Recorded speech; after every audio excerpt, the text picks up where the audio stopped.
Herzlich willkommen zu dieser Predigt von der GVC Winterthur. Wir hoffen, dich können es inspirieren und macht dir doch ein paar Gedanken dazu. Ja, mein Alltag der ist geprägt von Liedern. Das habe ich glaube schon mal erwähnt. Wir singen regelmäßig, nämlich beim Morgen, beim Mittag und auch beim Nacht. Und nachher auch beim ins Bett gehen als Familie. Und manchmal singen wir auch zwischendurch, zum Beispiel Heile, Heile. 3 Tage.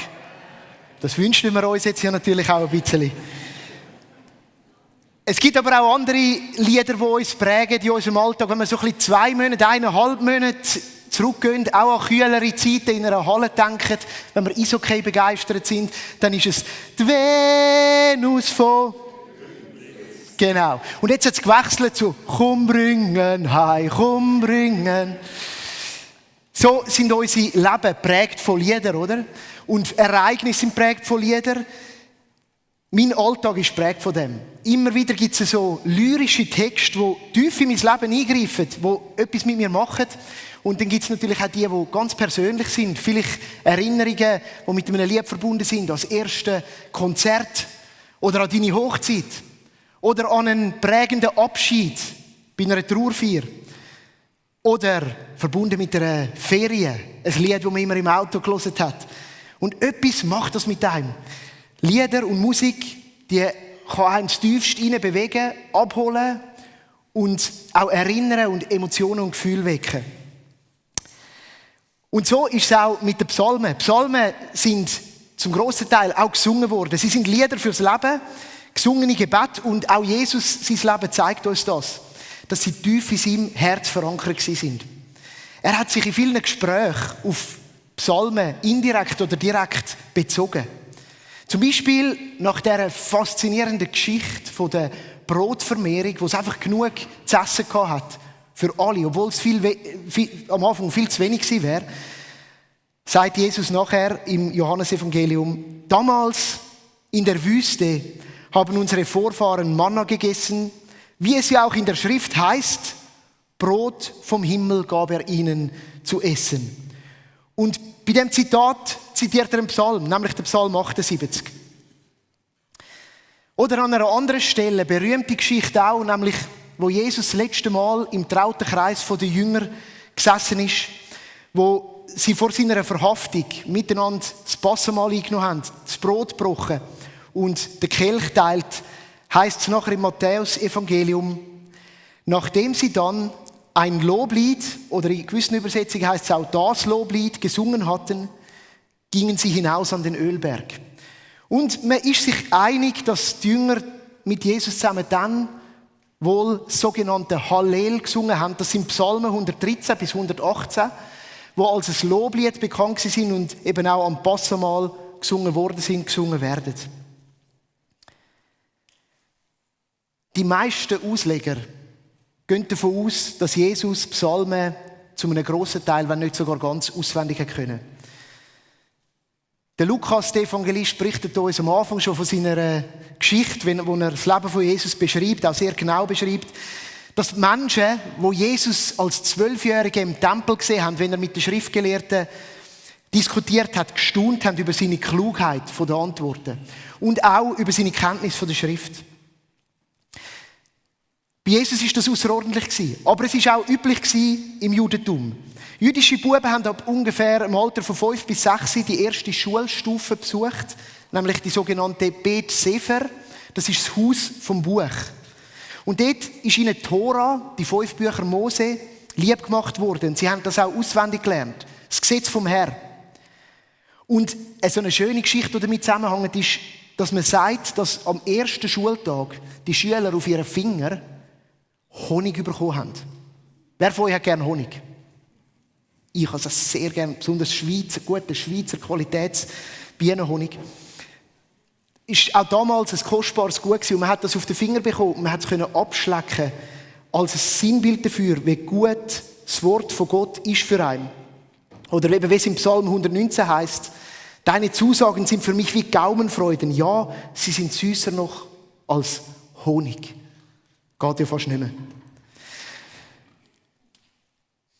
Das schon ganz am Anfang. Also, gefette Schüler, gerade so an der Stufe, vielleicht in die erste Primarschule, haben das bekommen. Und dann hat man ab 10 gewechselt in die nächste Schulstufe, Bet Talmud. Und dort hat man dann einen grossen Teil der restlichen Schriften, also auch Psalmen, auswendig gelernt. So können wir davon ausgehen, dass Jesus das auch gehabt hat. Und das Beispiel von ihm zeigt uns auch, dass sein Leben richtiggehend gesättigt war. Insbesondere von den Psalmen. Er zitiert an so vielen Stellen daraus, dass es offensichtlich wird, Achtung, nächstes Sprichwort, von was das Herz voll ist, geht der Mund über. Heute reden wir darum über Jesus und Psalmen. Und symbolisch für das habe ich das Kreuz hier auf die Bühne genommen. Das Kreuz ist nämlich das Zentrum von unserem Glauben und von der Geschichte von Gott und den Menschen. Es ist der grosse Wendepunkt. Da geschieht so viel. Es ist aber auch der Fokuspunkt, wo die ganze Geschichte darauf hinzielt. Und wir werden gemeinsam entdecken, wie sich das Kreuz auch schon mitten in den Psalmen zeigt.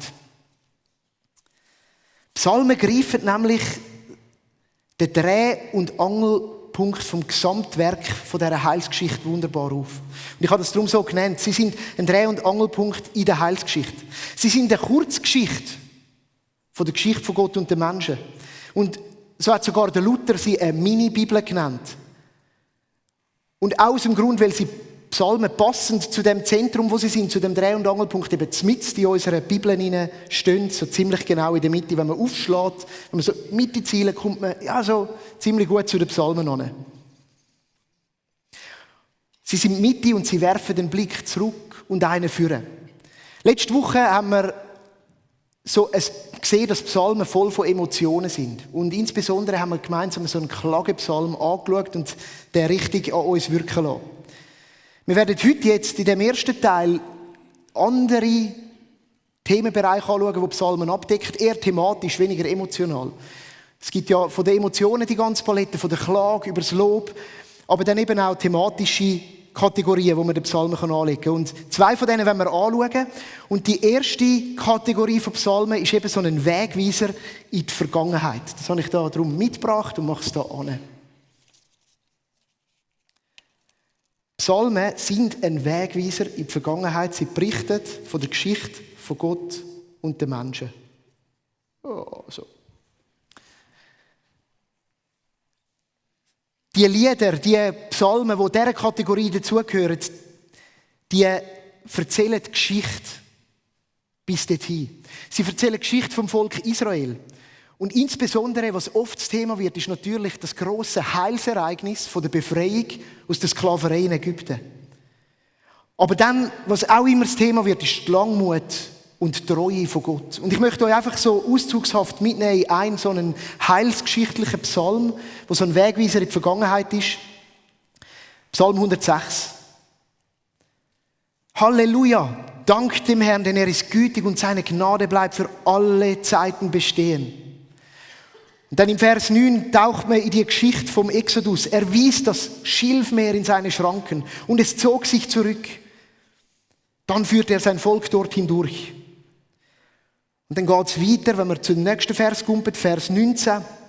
Am Berg Horeb, Berg Sinai, fertigten sie sich ein Kalb an. Also die Texte beschönigen da nichts, sie zeigen auch die Untreue vom Volk. Und warfen sich anbetend vor dieser großen Figur nieder. Sie vergaßen Gott, ihren Retter, die großen Taten in Ägypten, der große Taten in Ägypten vollbracht hatte. Und dann geht es weiter im Vers 44. Doch Gott sah ihre Not und hörte ihr Schreien. Ihnen zu lieben dachte er an seinen Bund, so reich wie seine Gnade war nun auch sein Mitleid mit ihnen. Der Psalm, der zeigt uns, wie Geschichte rezitiert wird. Und er ist nur ein Beispiel für viele, die es gibt. Und die Psalmgruppe, die nimmt eine wichtige Bedeutung ein. Sie sagt nämlich ganz viel darüber aus, wer Gott ist. Sie hat eine theologische Funktion. Sie zeigt, wie Gott ist, nämlich treu. Trotz Untreue der Menschen. Sie hat aber auch eine psychologische Funktion, nämlich die vom gemeinsamen Erinnern. Wenn man das miteinander so durchtaucht, dann ist es immer auch ein Moment vom Erinnern, dass Gott eben schon einen Weg gegangen ist mit dem Volk. Dass da eine Geschichte ist, dass er schon erlösend gewirkt hat. Und das hilft einem dann auch, gerade in aktuellen Krisen, gestärkt zu werden durch diese Texte. Das ist der Blick zurück in die Vergangenheit, in diesen heilsgeschichtlichen Psalmen, so eine ganze Gruppe von Psalmen. Es gibt aber auch eine zweite Gruppe, die dann eben in die Zukunft weist. Und ich habe die übertitelt mit Königs- oder Messias-Psalmen. Sie sind ein Wegweiser in die Zukunft.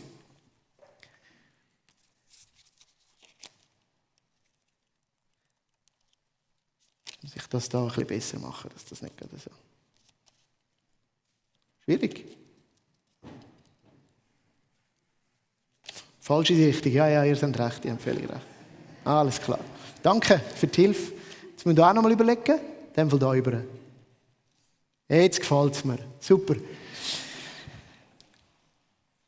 Und ich finde, am Kreuz kommt es so schön zum Ausdruck. Es ist so die Mitte und dann geht es in die Vergangenheit und in die Zukunft. Die Königspsalmen, die haben einen Bezug in die Gegenwart schon gehabt. Sie sind Lieder für den König. Eigentlich Gebet für den König. Sie haben sich den irdischen Herrscher aus der Dynastie von David gewidmet und man hat sie gesungen, zum Beispiel bei Krönungen oder an Festen, besonderen Anlässen, Hochzeiten der Könige. Wenn man die jedoch auch liest, dann merkt man sehr schnell, dass so, gerade wenn man so Königsbücher und Chroniken nebenan stellt, die irdischen Könige meistens dem Ideal von dem besungenen König, der Psalmen, einfach nicht genügt haben. Und so hat man sehr schnell auch in diesen Texten eine prophetische, messianische Deutung drin gelesen, nämlich ein Blick, der weitergeht aus der Gegenwart raus in die Zukunft zu dem vollkommenen, perfekten König, der verheißen ist, der noch wird kommen. Der Messias, auf den, wo man wartet. Und im Neuen Testament sind es insbesondere dann ganz fest für das immer wieder auch angezogen worden, um Jesus als den wahren, ewige Messias zu bezeugen. Der eben dann das ausfüllt, was bis jetzt auch mangelhaft war. Ein Beispiel aus dem Psalm 72. Das ist ein Psalm von Salomo und ist eben ein sogenannter Königspsalm. Gott, gib dem König Vollmacht, in deinem Namen Recht zu sprechen. Ermögliche es ihm, dem Königssohn Gerechtigkeit in deinem Sinne auszuüben. Und die Geschichte zeigt, dass das keinem im vollkommenen Maß gelungen ist. Im Vers 6, der König sei für unser Land so wohltuend wie Regen, der auf frisch gemähte Wiesen niederfällt, wie lange ersehnte Schauer, die dem Erdboden Wasser geben. Oder eine Passage aus dem Psalm 22, Vers 5 bis 6, werde ich euch da noch vorlesen, wo auch so das beinhaltet. Unsere Väter setzten ihr Vertrauen auf dich. Sie vertrauten dir und du hast sie gerettet. Zu dir schrien sie um Hilfe und wurden befreit. Sie vertrauten auf dich und wurden nicht enttäuscht. Entschuldigung, das ist die falsche Passage gewesen. Das ist die zurückblickend ist. Tut mir leid. Ich habe eine andere dazu. Psalm 22, Vers 29. Denn dem Herrn gehört das Königtum. Er herrscht über alle Völker. Dem Herrn gehört das Königtum. Er herrscht über alle Völker. Die Großen der Erde werden ein Festmahl halten und sich anbetend vor dem Herrn niederwerfen. Auch alle, die in den Staub des Todes sinken, werden vor ihm niederfallen.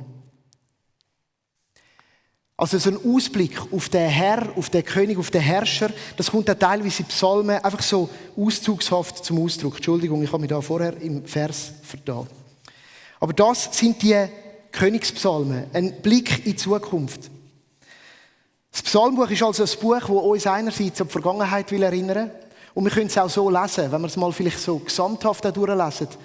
Und auch unsere Geschichte von der Vergangenheit reflektieren. Und es will aber auch Hoffnung immer wieder für die Zukunft geben. Es ist an dem Dreh- und Angelpunkt. Und aus diesen Erlebnissen von der Vergangenheit können wir Hoffnung schöpfen für die Zukunft. Und so kann es auch unser Leben konkret stärken. Wie jeden Sonntag jetzt in dieser Serie haben wir so einen Teil, wo wir möchten so ein bisschen Hintergrundinformationen zu den Psalmen vermitteln. Das habe ich jetzt gemacht. Mit dem Dreh- und Angelpunkt und mit dieser Ausrichtung auch schon auf Jesus, auf den perfekten Messias. Und wir tun dann aber auch gemeinsam einen Psalm noch so richtig miteinander vertiefen. Und das machen wir jetzt. Und wir tauchen miteinander gemeinsam in einen Psalm, der einen starken Bezug auch zu Jesus hat, nämlich den Psalm 22. Es ist kein klassischer Messias-Psalm, auch wenn er eben den Teil drin hat, der auf den Messias hindeutet. Denn der Herr ist König, er herrscht über alle Nationen. Aber in erster Linie ist es auch wieder ein Klagepsalm. Es ist ein Psalm, der noch weitergeht als Klage, nämlich eigentlich ein Psalm von der absoluten Orientierungslosigkeit. Das Psalmbuch selber sagt uns, dass der David, also einer von denen, der die meisten Psalmen geschrieben hat, auch das Gedicht, auch das Lied geschrieben hat. Und es ist ein poetischer, bildhafter Ausdruck, ich verweise da auf die Predigt von letzter Woche, vom persönlichen Leiden und von den Herausforderungen von David.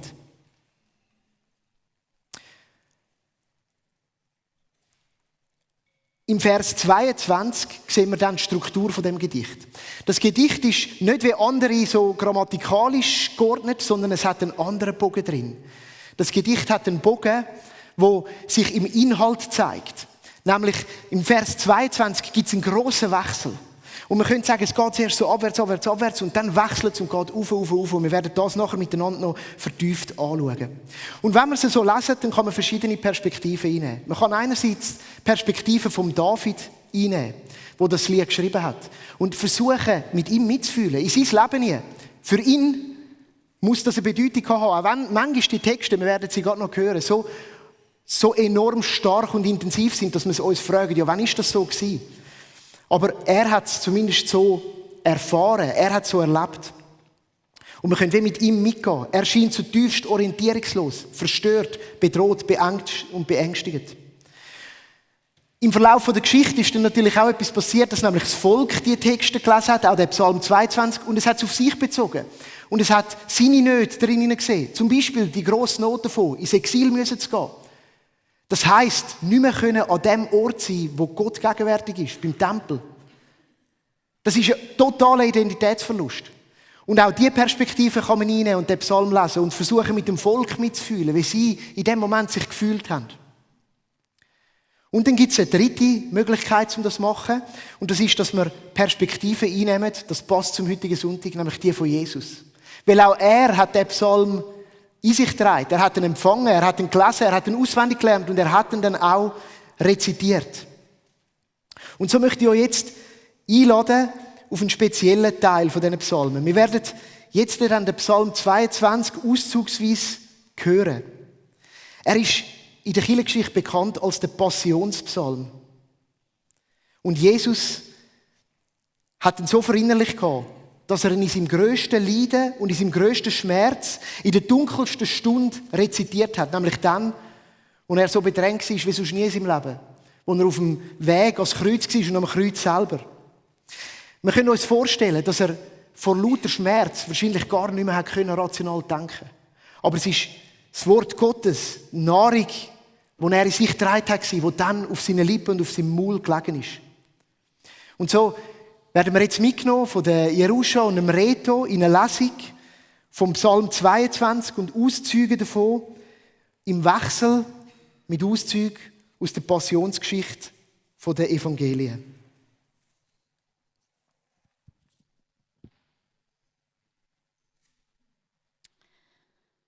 Sie verteilen meine Kleider unter sich und werfen das Los, wer mein Obergewand bekommen soll. Ich aber bin kein Mensch mehr, nur noch ein Wurm. Zum Spott der Leute bin ich geworden. Das ganze Volk verabscheut mich. Alle, die mich sehen, verhöhnen mich. Sie verziehen den Mund und schütteln den Kopf. Übergib deine Sache doch dem Herrn, rufen sie. Ja, soll Gott ihn doch retten. Er soll ihm helfen. Anscheinend hat er ja Gefallen an ihm. Die Soldaten warfen das Los um seine Kleider und verteilten sie unter sich. Das Volk stand dabei und sah zu. Und die führenden Männer sagten verächtlich, anderen hat er geholfen, soll er sich doch jetzt selbst helfen, wenn er der von Gott gesandte Messias ist, der Auserwählte.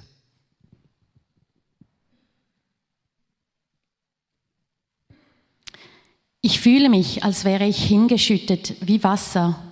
Alle meine Glieder sind wie ausgerenkt. Mein Herz ist wie flüssiges Wachs, das tief in meinem Innern zerschmilzt.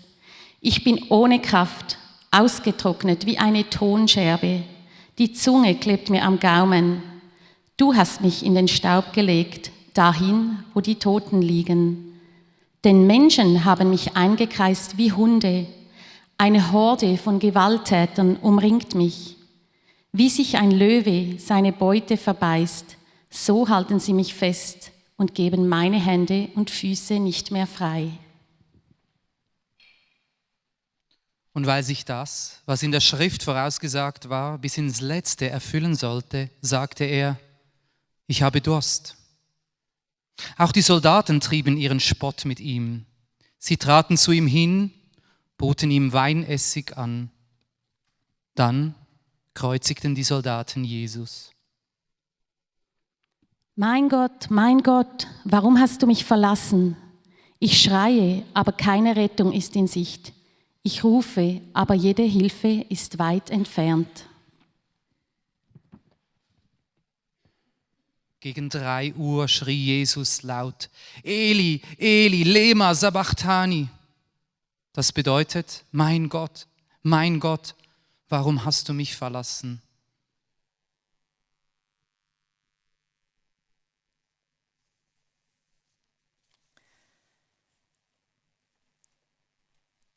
Die Reise durch Passion ist intensiv. Das sind drastische Worte. Und wir sehen, wie sich im Leben von Jesus wie abgespielt hat. Der Psalm 22, fast ein Drehbuch von der Kreuzigung, könnte man sagen. Das Erleben von Jesus voll Schmerz und Leiden. Er ist den Weg gegangen. Und so ist er wohl der grösste Empfänger und Anwender von dem Psalm geworden, wo eben die Worte, mein Gott, warum hast du mich verlassen, in diesem Moment am Kreuz noch das sind, was über seine Lippen gegangen ist. Und weil er das ist es auch ein Modell für uns. Modellhaft zeigt er, wie wir mit Gott in Verbindung bleiben können, auch wenn wir durchs Tal vom Tod gehen. Wir möchten jetzt in den Psalm 22 noch ein bisschen vertieft eintauchen, ein paar Aspekte anschauen, ein paar Schönheiten daraus herausschälen, die uns auch für unser Leben stärken, ermutigen, Kraft geben, vielleicht auch gerade in den dunklen Zeiten. Und ich möchte starten mit dem Vers 1 und der ist noch so ein bisschen etwas total anderes, weil er ist ein Einleitungstext. Da heißt es, für den Dirigenten. Auf die gleiche Weise zu begleiten wie das Lied, Achtung, Hirschkuh am frühen Morgen. Ein Psalm von David.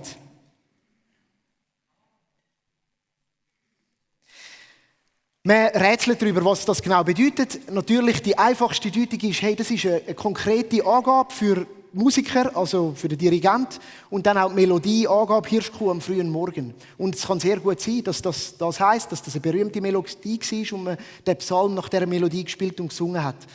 Ich habe noch etwas Spannendes gefunden, das mich irgendwie auch bewegt hat, nämlich, dass es in der rabbinischen Tradition auch eine Auslegung gibt, wo der Titel Hirschkuh am frühen Morgen etwas ganz Hoffnungsvolles bedeutet. Eine Hirschkuh ist ja wie ein weiblicher Hirsch. Und es gibt Rabbiner, die sagen, er steht symbolhaft für Königin Esther. Und der frühe Morgen, das ist ein Zeichen von der aufgehenden Sonne und von der Hoffnung.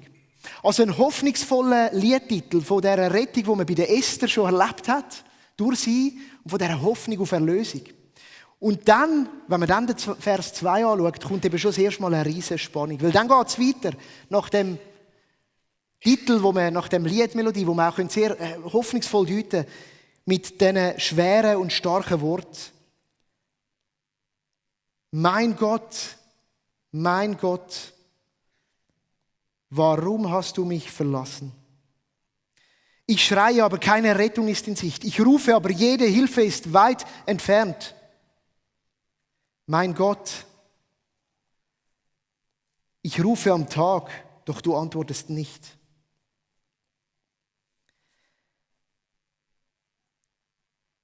Da klingt etwas an, das ganz klassisch nach Klagepsalmen tönt. Ich möchte darauf gar nicht mehr eingehen. Es sind sehr ehrliche, sehr direkte, sehr pure Worte, die der David da äußert und wo Jesus ja dann auch rezitiert. Weil das darf man in den Psalmen. Man darf Probleme beim Namen nennen. Und das ist eben auch eine Einladung an uns, das in unserer Gottesbeziehung und in unserem Unterwegssein mit ihm immer wieder zu tun. Aber was mir besonders auch aufgefallen ist, und mich angesprochen hat, ist, dass wir da drin selber in diesen Sätzen eine Spannung entdecken. Nämlich etwas, das irgendwie gar nicht ganz zusammenbringst. Dass mein Gott, das ist ja ein unglaublicher Ausdruck von Beziehung. Hey, du bist mein Gott. Da steckt Nähe drin. Da steckt Intimität drin. Wir gehören zusammen. Du bist mein Gott. Und dann kommt der brutale Wechsel. Warum hast du mich verlassen? Mein Gott, ich rufe am Tag, doch du antwortest nicht. Und so die Frage, die ich für uns daraus herausnehme, ist, hey, gelingt es uns in unserer Verlassenheit, auch in der erfahrenen Verlassenheit, irgendwie in Verbundenheit zu bleiben und das auszudrücken? Vielleicht mit dem Schrei, du bist mein Gott. Es ist so der Griff, der noch festhebt. Mein Gott, mein Gott. Und vielleicht soll das heute Morgen dich ermutigen, trotz bodenloser Ehrlichkeit und dem Ausdruck von der Verlassenheit, den Griff nicht loszulassen. Mein Gott, warum hast du mich verlassen?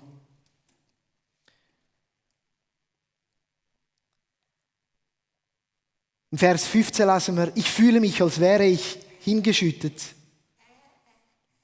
wie Wasser. Alle meine Glieder sind wie ausgerenkt. Mein Herz, mein ganzes Sein ist wie flüssiges Wachs, das tief in meinem Innern zerschmilzt. Das sind Worte vom Lied, das sind Worte vom Zergehen, vom Zerfall, vom ganzen Leben, von seinem ganzen Sein. Und ja, natürlich klingen uns mit diesen Gliedern und dem Ausgerenkt auch die Bilder von der Kreuzigung an. Es sind schwere Worte, wo wir irgendwie selber ja vielleicht gar nicht so intensiv erleben. Und wir können uns auch fragen, hat sie den David so erlebt? Bei Jesus kann man sagen, ja, die Worte, die passen definitiv zu dem Moment, wo er gemerkt hat, ich sterbe. Jetzt ist es vorbei. Mein Lebensatem geht aus mir. Und ja, wir müssen diese Momente nicht totschweigen. Wir können sie ausdrücken. Und noch viel mehr, Jesus ist, und das zeigt sich so schön auch eben in dieser Passionsgeschichte, der den Weg schon vor uns gegangen ist.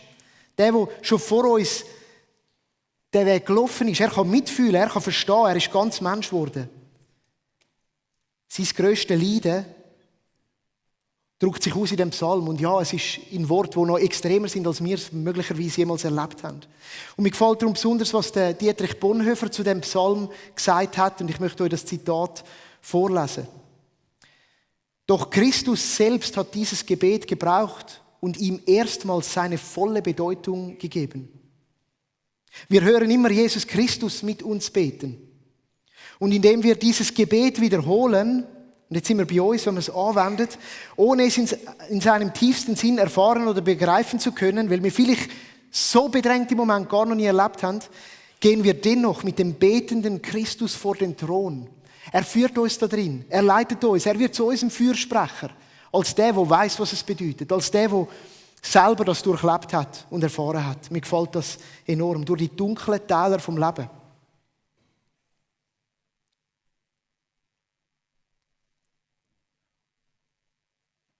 Und dann möchte ich euch mitnehmen an den Wendepunkt, den ich schon angekündigt habe. Der grosse Wendepunkt in dem Psalm. Und noch schön ist, dass es der Vers 22 ist vom Psalm 22. Das kann man sich gut merken.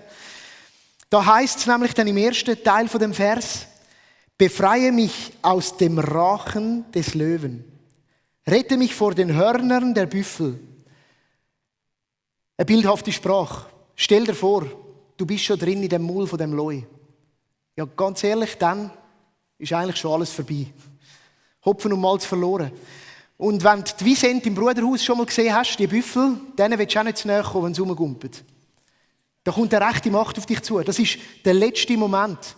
Befreie mich aus dem Rachen des Löwen, ich bin schon drin. Ich schaue dem Tod ins Gesicht. Ich schaue in den Abgrund. Und dann ist der Vers aber noch nicht fertig, sondern er geht weiter. Und im zweiten Teil heißt es dann, mit einem riesigen Wechsel, der drin spielt: Ja, du hast mich erhört. Plötzlich, überraschend, geschieht da etwas. Eine Umkehr. Ja, du hast mich erhört. Es ist ein Modell, das uns in allen Klagepsalmen begegnet, aber insbesondere auch in dem ganz fest. Nachdem nach diesen Wort vom Tod, nach diesen Wort vom Leid, nach diesen Wort von der Entäußerung, stellt sich alles auf den Kopf, zmitzt in einem Versreim. Befreie mich aus dem Rachen des Löwen, rette mich vor den Hörnern der Büffel. Ja, du hast mich erhört. Und ab dann kehrt sich etwas. Und es gibt einen Wechsel. Die Struktur von Psalm 22 ist ein Drama. Und es zeigt uns, dass Klage sozusagen das Fundament ist. Ich mache das hier unten an und habe symbolisiert durch eine bittende, klagende Person. Es ist der Boden. Und auf dem Boden wächst etwas, nämlich das Wunder vom Kreuz. Und das Wunder, wo Jesus da hat, das Wunder von der Erlösung, das Wunder von der Errettung, wo anfängt mit der Erhörung. Es ist das Fundament, ist Klage und sie kann uns auch als das dienen. Es ist ein guter Ort zum Starten, um unsere Not Gott auszudrücken. Und dort drinnen eben das zu erfahren, wo vielleicht das Größte ist, was Gott je vollbracht hat. Aus dem Tod von Jesus und aus der Hingabe von seinem Leben wächst nämlich die Möglichkeit, dass wir Menschen in geheilter Beziehung mit Gott sein können und in geheilter Beziehung auch miteinander. Der Shalom, der Friede von Gott, der Zustand, wo jegliches Verstehen übersteigt und auch jegliche Emotion, der ist möglich, weil Jesus selber sich hingegeben hat und die Brücke schon geschlagen hat. Es ist das grösste Wunder, das Gott je vollbracht hat. Und das führt uns unweigerlich dann ins Lob. Aus dem Fundament der Klage. Auf dem Fundament kann ein Wunder geschehen und es kann uns in die Anbetung leiten, führen, ja förmlich ziehen. Wir können nicht anders als verkünden über das. Und genau das passiert auch in dem Psalm 22, dass Klage der Nährboden fürs Wunder und der Lobpreis wird. Und wenn wir dann weiterlesen, heißt es schon im Vers 23 Folgendes: Ich will meinen Brüdern verkünden, wie groß du bist. Mitten in der Gemeinde will ich dir Loblieder singen. Das ist ein rasanter Wechsel. Da stellt sich wirklich alles auf den Kopf. Und wenn wir weiterlesen, lesen wir im Vers 28, an allen Enden der Erde wird man zur Einsicht kommen und die Menschen werden zum Herrn umkehren. Alle Völker werden sich vor dir, Herr, niederwerfen und dich anbeten. Das passiert auf dem Boden der Klage und auf dem Wunder von Gottes Erlösung, auf der Errettung, von seinem Eingreifen, von seinem sich nicht schade sein, selber Mensch zu werden, mit reinzukommen und die Brücke zu schlagen. Und aus dem heraus geschieht etwas, nämlich an allen Enden wird man zur Einsicht kommen und die Menschen werden zum Herrn umkehren. Und wenn ich das lese, dann klingt mir etwas an, nämlich das, was ich nebendran habe. Der Missionsbefehl aus dem Matthäus-Evangelium. Der Moment, wo Jesus der Auferstandene seinen Jüngern begegnet und sagt, geht zu allen Völkern und macht die Menschen zu meinen Jüngern. Tauft sie auf den Namen des Vaters, des Sohnes und des Heiligen Geistes und lehrt sie, alles zu befolgen, was ich euch geboten habe. Da klingt etwas an. Aus dem Wunder von der Errettung werden wir zu Zeugen. Werden wir zu denen, die hinweisen auf Christus. Oder im Vers 32 vom Psalm 22. Verkünden wird man zukünftigen Völkern seine Rettungstaten. Man wird sagen, der Herr hat alles vollbracht. Und wenn wir es schon aus der Sonntagsschule wissen, hat Jesus am Kreuz gesagt, Johannes 19, es ist vollbracht. Dann neigt er den Kopf und starb. Es ist der Moment am Kreuz und das Wunderwirken von Gott und die Auferstehung von Christus, wo alles auf den Kopf stellt. Und im Psalm 22 uns modellhaft gezeigt wird, in einem Klagepsalm, mit einem grossen Wechsel, der hin ins Lob führt. Hin in die Verkündigung bis ans Ende der Welt. Die Kraft von dem vollbrachten Wunder muss alle Menschen erreichen. Du und ich, und wir könnten dazu beitragen. Und so möchte ich heute schliessen mit Gedanken zu dem. Nämlich mit dem, dass wir vielleicht nachdem wir uns ja in der Klage bewegt haben, letzte Woche, aber auch am Anfang von dem Gottesdienst, uns überlegen, ob es etwas gibt, wo wir die Rettung schon erfahren haben. Wo wir daraus Lob verkünden können. Wir sind berufen dazu. Auf dem Boden der Klage geschieht das Wunder von Gott. Und es führt in den Lobpreis und in die Verkündigung. Hast du Lob zu verkünden, zum Beispiel über wiederhergestellte Beziehungen? Über die Errettung aus Nöten? Über bedingungslose Annahme? Der Psalm 22 lädt uns ein, das auszudrücken. Das vor Gott zu bringen, nachher, wenn wir zusammen Lieder singen. Das mit unseren Freunden zu teilen, mit unserer Familie, unserem Umfeld. Das wäre eine Einladung. Vielleicht bist du aber noch nicht ganz dort und du stehst in diesem totalen Spannungsfeld von mein Gott, und du wendest dich an Gott bittend und du willst ihn nicht loslassen, aber du erlebst auch, dass er dich verlassen hat im Moment. Und Not ist bedrohlich nahe. Niemand ist da, der dir hilft. Wenn das du bist, dann rufen wir dir heute auch zu, halt fest. Lass nicht los. Bitte lass es nicht los. Benenn deine Verlassenheit und bleib stark und heb Gott, dein Gott, im Griff. Und auch genau das kann zum Zeugnis werden für andere. Auch das kann etwas bewegen. Wenn Menschen dich in diesem Zustand sehen und anstatt sich ins Chaos zu stürzen, hebst du fest. Und ja, es kann sein, dass sie dich dann fragen, wie kannst du nur an dem Gott festheben? Und ich muss ehrlich sein, aus meiner Erfahrung, aus so einem Moment, muss ich dann sagen, wie könnte ich denn nicht? Weil er ist das Einzige, was grösser ist und erhabener ist als das Chaos, das mich bedrängt. In seiner unbegreiflichen Größe finden wir Halt. Und ich glaube, es ist auch das, was Jesus erfahren hat am Kreuz.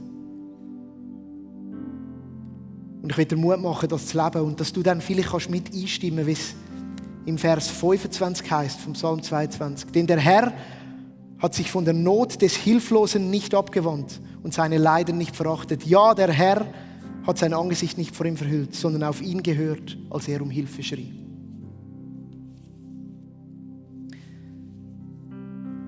Wir sind im Moment ruhig. Und ich möchte dann einfach nochmal ein paar Versstellen aus dem Psalm 22 lesen und dann schließen mit einem Gebet.